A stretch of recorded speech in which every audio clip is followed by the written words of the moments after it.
Oke Sobat YouTube, kali ini kita akan coba repair atau servis TV LCD Polytron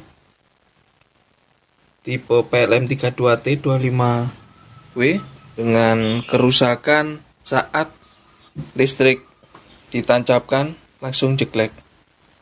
Oke, tanpa panjang lebar, saya bongkar dulu.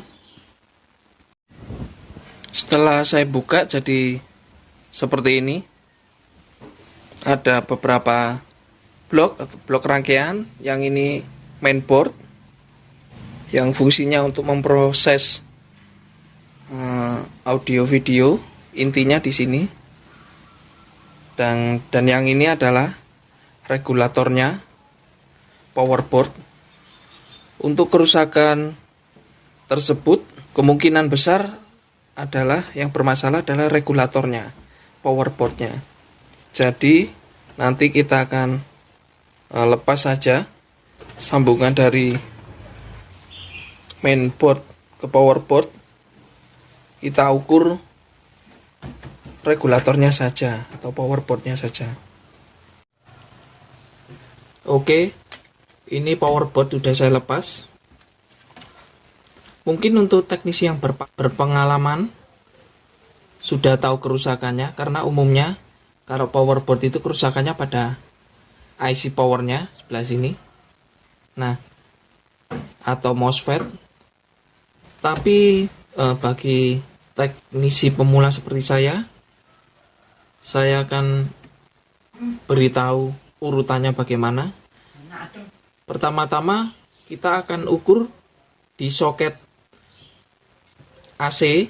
Seharusnya soket ini jika kita ukur dengan avometer tidak boleh konslet atau 0 ohm.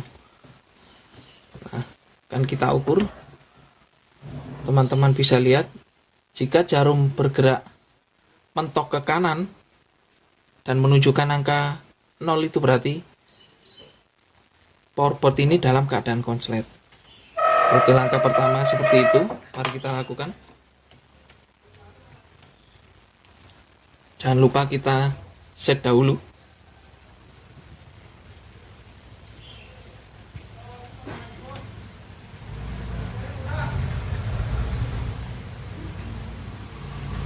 Nah, seperti teman-teman lihat, jarum bergerak ke kanan. Kita balik prof avonya. Nah, jarum bergerak ke kanan ini menandakan bahwa pada rangkaian ini ada yang terhubung singkat atau konslet. Langkah selanjutnya kedua adalah kita lepas dioda. Keempat dioda penyiaran.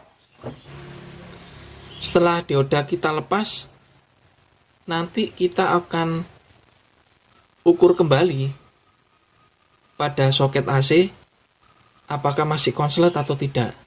Kenapa kita harus melepas dioda? Itu berfungsi untuk mencari konsletnya itu rangkaian sebelum dioda atau setelah dioda. Dioda mana yang kita harus lepas? Kita lihat jalurnya dulu. Ini soket AC, kemudian dia melalui sekring. Nah, dari sekring kemudian ada lilitan atau kumparan. Nah, setelah kumparan dia akan menuju ke dioda. Nah, di sini kemudian akan mengalir melalui dioda. Mau lewat ke dioda sini tidak bisa karena di sini adalah katoda. Dia akan mengalir dari anoda ke katoda. Nah, di sini dia akan mengalir ke sini. Begitupun juga yang satunya. Yang satunya tadi 0, yang ini fasa juga ke sini. Kemudian bertemu dioda, dia tidak bisa ke sini karena ini katoda. Dia akan menuju ke sini, mengalir ke anoda ke katoda. Jadi yang harus kita lepas adalah keempat dioda ini. 1, 2, kemudian 3, 4. Kita lepas dan kita cek sekalian diodanya konslet atau tidak. Oke. Ini dioda penyarahnya. Tegangan akan mengalir dari anoda ke katoda. Khusus untuk dioda penyarah ini, dari AC kemudian melewati anoda ke katoda. Setelah dari katoda dia akan menjadi DC. Ini simbolnya, ada kodenya putih di sudut, di samping sini tidak ada, di samping sini ada, berarti tanda panah ke sana, ke arah katoda. Ini anoda, ini ke katoda. Untuk dioda penyarah, tegangan akan mengalir dari anoda ke katoda. Tetapi bila tegangannya berasal dari katoda, dia tidak akan bisa ke anoda. Untuk pengukuran dioda, nanti kita akan proof hitam ke anoda, proof merah avometer ke katoda. Harusnya jarum bergerak ke kanan tapi tidak mentok. Apabila dibalik proof hitam ke katoda dan proof merah ke anoda, seharusnya kalau dioda tersebut kondisi baik, jarum tidak bergerak. Oke, mari kita praktekkan langsung. Untuk avometer ke kali 10 ohm. Nah, sekarang kita akan ukur keempat dioda.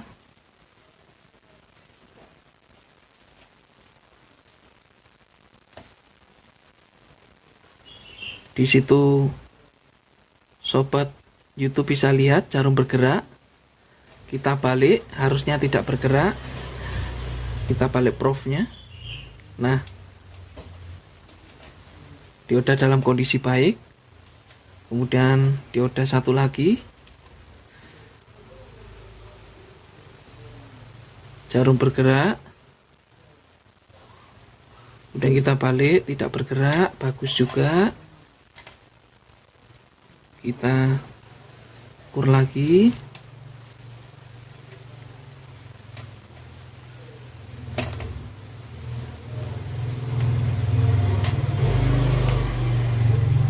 Jarum bergerak, kita balik, tidak bergerak, kondisinya bagus juga. Tinggal terakhir bergerak, kita balik, tidak bergerak. Nah. Oke, sudah bisa dipastikan bahwa keempat dioda masih dalam kondisi bagus. Oke, setelah dioda kita lepas, kita akan ukur kembali pada soket AC ini, apakah masih bergerak atau konslet seperti di awal tadi. Nah, ternyata jarum sudah tidak bergerak. Kita balik lagi proofnya.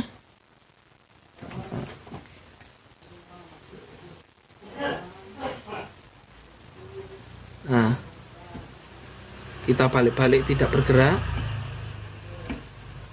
Bisa dipastikan bahwa konslet pada rangkaian regulator ini adalah komponen setelah melewati dioda. Dan komponen sebelum dioda, komponen AC, karena sebelum melewati dioda tegangan masih AC, masih dalam kondisi bagus. Tetapi saat dioda dipasang, soket AC konslet. Berarti kerusakan setelah dioda. Dan umumnya adalah IC power atau MOSFET. Jadi kita langkah ketiga ini kita akan lepas MOSFET-nya dulu. Tapi sebelumnya kita kembalikan diodanya seperti semula, kita solder. Oke, jadi jenis MOSFET yang digunakan adalah K7A65D, di mana kaki pertama ini adalah gate, kemudian kaki tengah drain, dan kaki ketiga adalah source. Kita akan ukur apakah MOSFET ini konslet atau baik. Oke. Tempatkan prof hitam pada kaki tengah atau drain atau kaki nomor 2.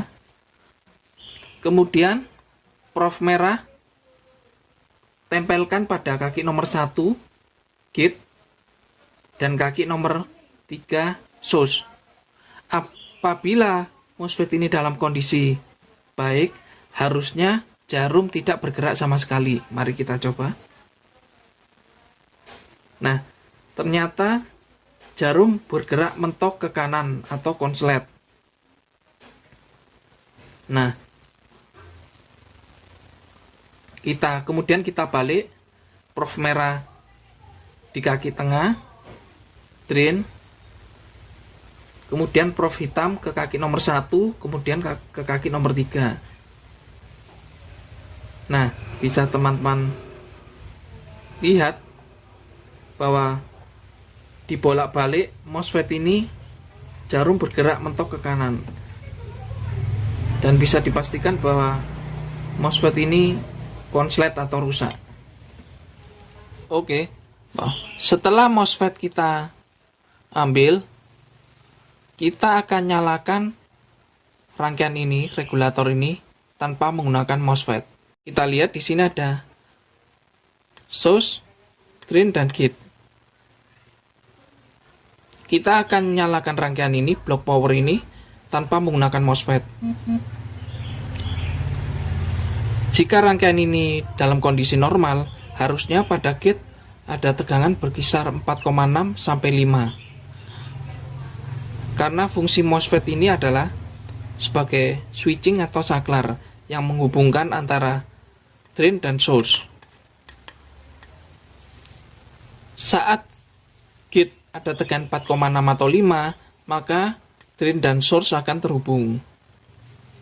Tetapi jika pada gate tidak ada tegangan, berarti selain MOSFET-nya ada rangkaian atau komponen lain yang rusak pada jalur gate atau pada power board ini.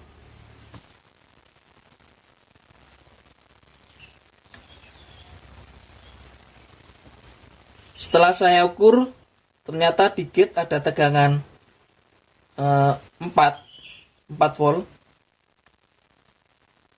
dan itu normal. Bisa dipastikan bahwa rangkaian ini normal, jadi kerusakannya hanya MOSFET. Jangan lupa untuk memindah avometer ke skala DC 12 volt. Nah, 4 volt normal.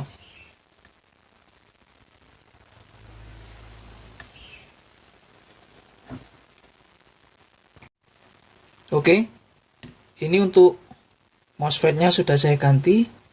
Kemudian untuk kapasitornya ini juga saya ganti, karena mungkin kapasitornya yang lama dan melemah yang mengakibatkan kerusakan pada MOSFET. Nah, ini sebelum kita coba sambungkan ke TV langsung, kita akan coba nyalakan kondisi seperti ini, power board aja. Kalau motherboard ini sudah normal, seharusnya ada tegangan 5 voltnya muncul di sini.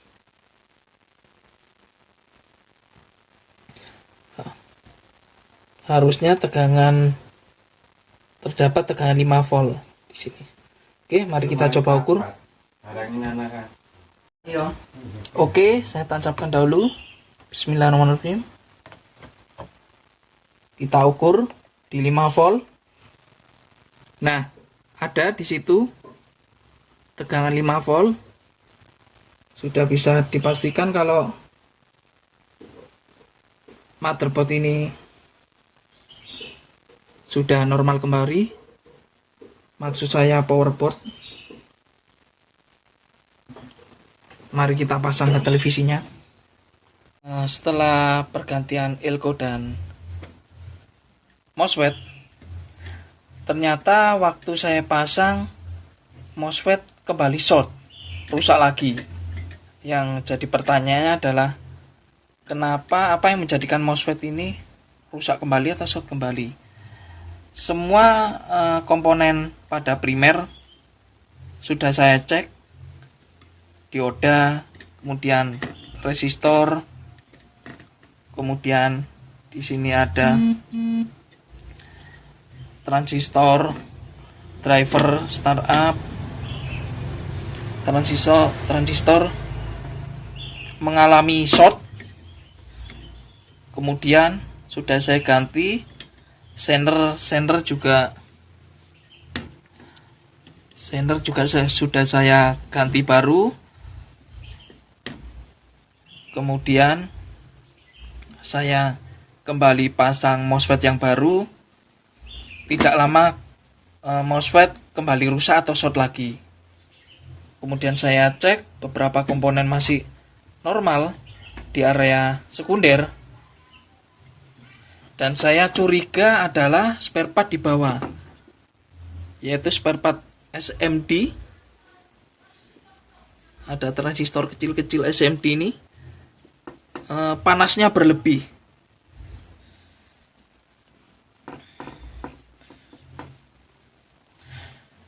Kemungkinan besar kerusakan pada spare part SMD ini ya, yang mengakibatkan MOSFET kembali short atau rusak lagi. Berhubung saya masih berusaha mencari belum ketemu, jadi untuk lebih cepatnya ini saya ganti per blok. Nah, ini regulator dengan TV yang berbeda tipe. Di sini bisa kita lihat untuk model boardnya yang ini HBBX044A dan ini HBBX051A. Tetapi untuk bentuk dan pin soketnya pun sama, hampir sama. Untuk tipe ini yang saya ambil dari PLM 32T22S. Permasalahan ini biar saya cari terlebih dahulu, lebih teliti lagi, dan saya cari spare part SMD-nya, karena di sini sangat sulit mencari spare part SMD. Kini TV telah kembali hidup kembali normal. Saya rasa cukup sekian dari saya. Untuk langkah awalnya seperti yang jelaskan di awal tadi, umumnya kerusakan hanya pada MOSFET atau dioda. Tapi untuk kasus ini mungkin ibaratnya powerboardnya sudah kena kanker stadium 4, stadium akhir. Ya, jangan lupa untuk like and subscribe, kritik dan saran di kolom komentar. Terima kasih.